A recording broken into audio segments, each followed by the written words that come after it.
And welcome friends, let's cricket তরফ থেকে তোমাদের সকলকে স্বাগত জানাই। আজকে আমরা সিম্পল ইন্টারেস্ট অর্থাৎ সরল সুদের পার্ট 3 নিয়ে আলোচনা করব। যদি কারো আগের পার্টগুলি না দেখা থাকে তাহলে অবশ্যই দেখে নিও। তো চলো স্টার্ট করা যাক।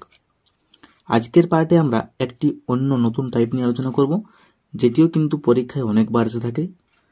তো এই টাইপগুলি আমরা পরীক্ষার হলে স্মার্টলি কীভাবে কয়েক সেকেন্ডে করতে পারি তা আজকের এই ভিডিওতে দেখে নেব। তাহলে চলো শুরু করি। ফার্স্ট কোয়েশ্চেন হচ্ছে যে বার্ষিক 4.1/18% হার সরল সুদে কোনো মূলধনের প্রতিদিনের সুদ 1 টাকা হবে। কোন মূলধনের প্রতিদিনের সুদ 1 টাকা হবে। তাহলে আমাদের চেয়েছে পি এর মান। তার আগে আমরা এখানে লিখিনি যে আর সমান পেলাম আমরা 4.1/18, অর্থাৎ কত না 18,072 রেখে হলো 73/18%। আর এর মান পেলাম।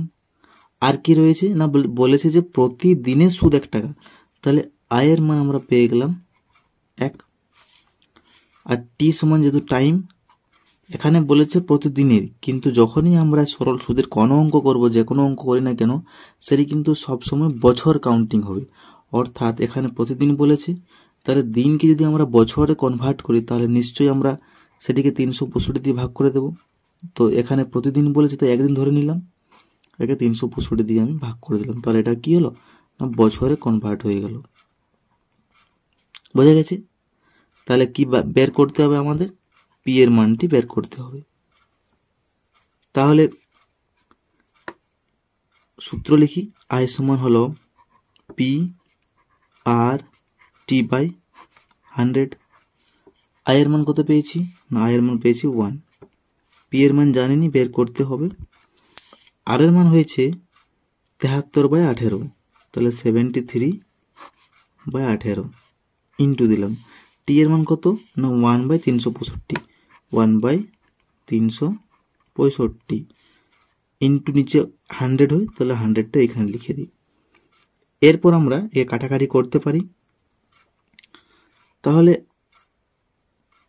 73 5 হয় 365, আর কাটাকাটি যাচ্ছে না।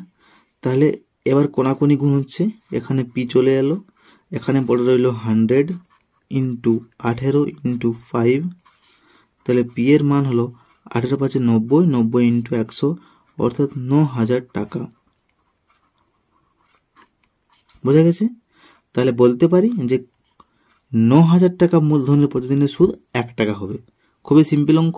এই অঙ্কটি কিন্তু WBCS 2014 পরীক্ষাতে এসেছিল। তো একে আমরা খুব স্মার্টলি পরীক্ষার হলে কয়েক সেকেন্ডে করতে পারবো এই ট্রিকটি অ্যাপ্লাই করলে। বোঝা গেছে? পরে কোশ্চেনে চলে যাই।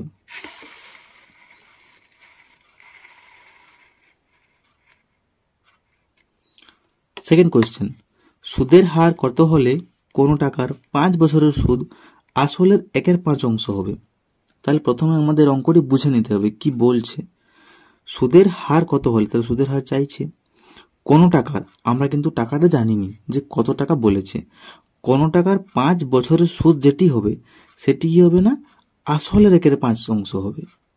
তাহলে আমরা ঠিক কথা মতো বের করে নিই। প্রথমত কি না কোনো টাকা বলছে, তাহলে টাকা একে আমি পি ধরে নিলাম। মূলধন যেহেতু পি আমরা ইন্ডিকেট করতে পি এ ধরলাম। ওকে বলেছে 5 বছরের সুদ, তাহলে 5 বছর বলেছে, তাহলে সময় টি সমান আমি পেয়ে গেলাম 5 বছর।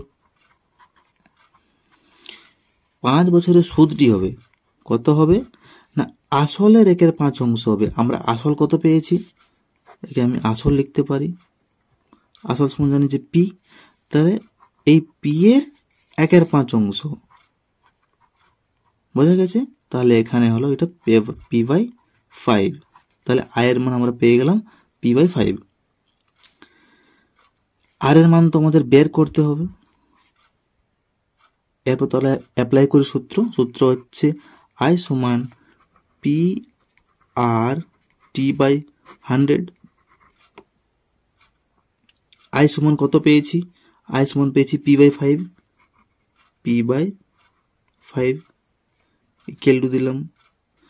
এখানে আমরা এক্স ধরেও করতে পারি। যদি আমি এখানে পি না ধরে এক্স ধরতাম তাহলে এখানে x/5 হতো, একই ব্যাপার, কাটাকাটি হয়ে শেষ হয়ে যাবে। এখানে এখানে মূলধন যেহেতু পি আমরা ধরেছি, তাই পি থাকলো এখানে। আর এর মান কত, না আর তো চেয়েছে। টি এর মান কত, টি এর মান তো 5, নিচে হলো 100। তাহলে এই পি কেটে গেল, এখানে হলো 5, 20, 100, আর এখানে হলো 5, 4 এ 20। তাহলে কোনাকুনি যদি গুণ করি তাহলে এখানে হলো আর, 4 একে 4। তাহলে আর এর মান কত হলো, 4%। তাহলে বলতে পারি যে সুদের হার 4% হলে কোনো টাকার 5 বছরের সুদ আসলের 1/5 অংশ হবে। এই অঙ্কটিও কিন্তু এসএসসি এমটিএস 2022 পরীক্ষাতে এসেছিল। খুব সিম্পলি আমরা করে নিলাম, বোঝা গেছে। এরপর থার্ড নম্বর কোয়েশ্চেন বলেছে যে বার্ষিক সুদের হার 5% থেকে বেড়ে 6% হওয়ায় প্রাপ্ত সুদ 20 টাকা বাড়লে আসল কত হবে। এই অঙ্কটি কিন্তু খুব ইম্পর্টেন্ট অঙ্ক, পিএসসি ক্লার্কশিপ 2015-তে এসেছিল। একে আমরা খুব সিম্পলি করতে পারি, না কোনো ট্রিক অ্যাপ্লাই করে একদম সিম্পলি করতে পারি। দেখো কি বলেছে, না 5% প্রথমে ছিল, বেড়ে 6% হলো, যার ফলে কি হয়েছে, না 20 টাকা কি হয়েছে, বেড়েছে। তাহলে 5% থেকে যে 6% হলো, কত বেড়েছে আমাদের, 1% বেড়েছে কি না। তাহলে 1% যখন বেড়েছে, বলেছে আমাদের 20 টাকা বেড়ে গেল। তাহলে আমরা বলতে পারি যে 1% সমান 20 টাকা, কারণ যত পরিমাণ বেড়েছে সেই টাকাটা তো বলেছে না এখানে। তাহলে 1% সমান যদি 20 টাকা হয়, তাহলে যেহেতু আমাদের টোটাল টাকা 100%, তাহলে 100% কত হবে, না 20 ইন্টু হবে 100, তাহলে এখানে হলো 2000 টাকা। বোঝা গেছে, খুব সিম্পল। তাহলে বলতে পারি যে আসল কত হবে, না আসল হবে 2000 টাকা। একে আমরা আই সমান পিআরটি সূত্র একবার 5% দিয়ে এবং 6% দিয়ে করেও বের করতে পারি। তো একটু সময় বেশি অপচয় হবে, তার জন্য আমরা এই ট্রিকটি অ্যাপ্লাই করলাম। বোঝা গেছে। তাহলে আজ এই পর্যন্তই, আশা করি তোমাদের বোঝাতে পারলাম। খুব শীঘ্রই নেক্সট পার্ট নিয়ে আসছি, তো ওদিন সঙ্গে থাকুন। এবং ভিডিওটি ভালো লাগলে অবশ্যই like, comment, share and subscribe করুন এবং পাশে থাকা বেল আইকনটি ক্লিক করুন। So take care, keep growing and stay motivated.